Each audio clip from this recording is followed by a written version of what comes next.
I was born in Columbus. My parents met in Columbus, but I had my 6th birthday in the house that my parents still live in Eaton Rapids, Michigan, which is where I grew up. That house is also where I started playing saxophone when I was 6. My dad was a great saxophone player. I heard him playing around the house, so I just kept asking him, and then he finally started teaching me. It's really all I wanted to do, which is really strange and weird. I realize now that that's not normal to know what it is that you want to do when you're that young. The legend has it that I started writing when I was 7. The thing is I don't really remember. So I have to take my dad's word for it. He was really a fine musician, and he was my teacher all the way until I went to college. Eaton Rapids is kind of a rural suburb of Lansing. It's a dirt road, that I grew up on. It's still a dirt road. We had 4-wheelers and go-karts and horses, and my family was really one of maybe 2 black families in the school district that I grew up in. I think that the nicknames that stick the best are the ones that are pretty organic and just arrive at stuff that's unsuspected. So the way that I got Thunder was in that old farmhouse. As I'd be running through, those old houses have really hollow floors. So as I'm running through, it's quite thunderous. Thump, thump, thump, thump, thump. Right, I'm 5 years old when we moved there. My older brother's nickname's Lightning. There you go. Now my dad has dozens of nicknames for all of his kids. There's 4 of us. And those are the only 2 nicknames that you'll know. So many of the nicknames are not necessarily flattering nicknames. They're funny, but I wouldn't share them.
My dad was a musician himself, and so my study actually started by him teaching me. So I got 2 lessons a week and an attentive ear on the practice room. So part of my study was facilitated by this old, renovated farmhouse that I grew up in, that wasted space under the staircase up to the 2nd floor, right? He cut a hole in the wall, that wall was the wall in the family room where we watched TV and stuff, where his chair was, And so he cut a hole in the wall, took all the insulation out of there, padded the wall, created a doorway, and then that was my practice room. So I practiced there, and he could hear what I was doing, but it wasn't a nuisance. So then he could easily say, hey, that was a mistake, go back, 1st grade, I was playing in the 6th grade band. In 2nd grade, I was playing in the 8th grade band, 1st chair. 3rd grade, I was in the high school band. And then the school district that I was in started a jazz big band when I was in 7th grade. And back then, my older brother was still playing trumpet, so he was in the band, and I was in the band also. It was a high school band. I transferred to a different high school for my senior year. There was a little bit more robust band program there, and I played in the jazz band there. I took a year off. I didn't go directly to college, and I practiced 8 hours a day for that whole year, staying with my parents. A lot of writing music, a lot of, playing gigs and all of that kind of thing. And then that next year, I went to Lansing Community College for 1 year, and as a full-time student. My dad made a deal with me. He said, I will subsidize 100% of an A, 80% of a B, and then I'm not subsidizing anything less than that. So I got all A's because I wasn't paying. And then the next year, I transferred into Western Michigan University. And then all of my education, my undergrad, my master's degree, and my doctorate have all been full scholarship. My master's and the doctorate were full assistantship.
Thank you.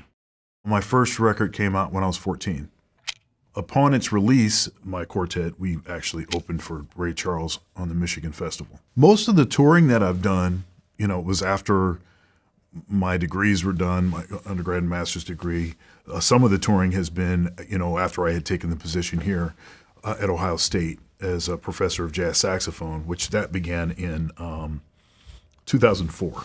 I took the position here. So I've toured with the Cab Calloway Band. I toured with Count Basie Orchestra, a jazz arts group. I've been playing with them since I moved to Columbus. And actually, I've played every chair in the saxophone section in that band. The jazz ensemble, Ohio State Jazz Ensemble, did a European tour in 2007, and I was the featured soloist. It's been busy, and it has gotten busier.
So I teach improvisation.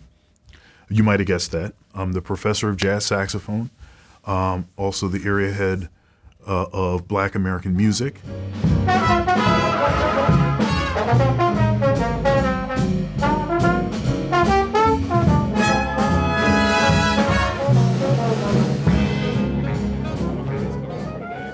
Okay, we'll figure it out. Okay. Don't worry about it. How many tunes is it? It's just one? Okay, yeah. Teaching is not about prestige or any of the other stuff that I think that people get wrapped up in. Teaching is about saying there's a pitfall right here, don't fall into that hole, and walk around this thing here. And matter of fact, you can avoid this whole thing because that was a waste of time when I did it. This is the straighter path.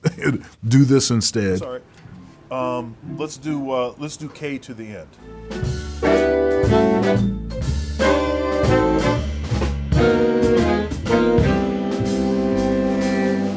Be bo dot, be bo ba. Yeah, just watch out for that rhythm at the end there. Let's play L to the end.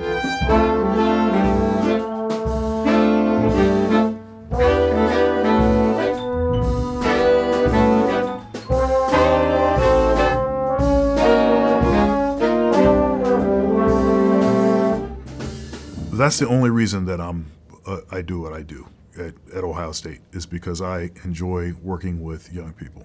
That's the whole thing.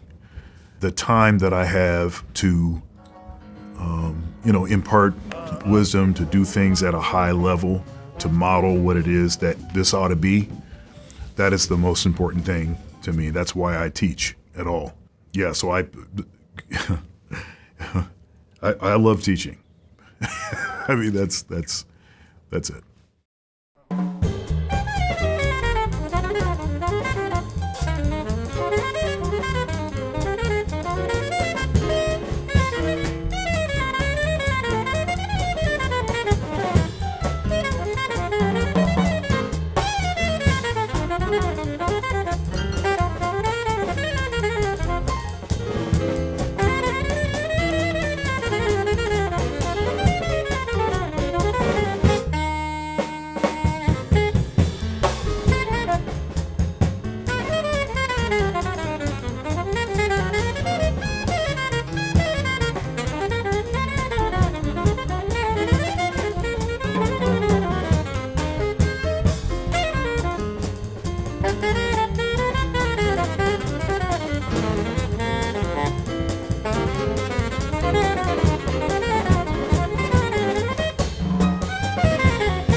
two primary influences on saxophone are Sonny Stitt and John Coltrane. Those are my two primary influences. On flute, I'd say my primary influence is Hubert Laws. There's a lot of artists that I'm very much influenced by, and a lot of them that are not instrumentalists and or are not so-called jazz musicians. Many are gospel musicians. I think Donald Lawrence, for instance, he certainly has been influential. I think my process has changed over time. When I was younger, I could be sleeping and a melody would occur to me, and then I would go and attempt to write it down. Another way that I've composed is I will come up with some sort of a chord progression or structure for a song, and then I'll improvise and I'll start to see a melody will start to emerge. If I am composing or arranging for someone else, the parameters help a lot, and a deadline. I become very motivated when I see a deadline.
So if you want to work in Columbus on the scene, one strategy that I have used, and this is a strategy that I used even prior to moving back to Columbus, is create something. Create something of your own and invite people that you want to play with, right? Pay them for a gig, in other words, right? That's helpful. Another thing is go to jam sessions. There's a jam session that happens on Tuesdays. A great saxophone player plays in the jazz arts group, the Columbus Jazz Orchestra, Pete Mills. He's got a jam session on Tuesdays. I think it starts at 8:30. And that thing has been going on for like 20 years or something, Go to concerts. I mean, if there's an artist that you really dig. So, for instance, Joshua Redman is going to be in town. I think it's in April or something. Go to that concert and then try to hang out afterwards. And chances are you'll probably bump into some other musicians that like Josh Redman also, right? So there's different things that you can do to try to break in. I think get involved with some of the schools. Try to connect with some of the stronger, music programs at some of the schools in town.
Thank you. Thank you so much for being here. Thank you very much. Thank you very much. Tony Haygood, George Delancey, Jerry Powell. I am Dr. Thunder. We are Dr. Thunder Quartet. Thank you very much, and we'll see you next time.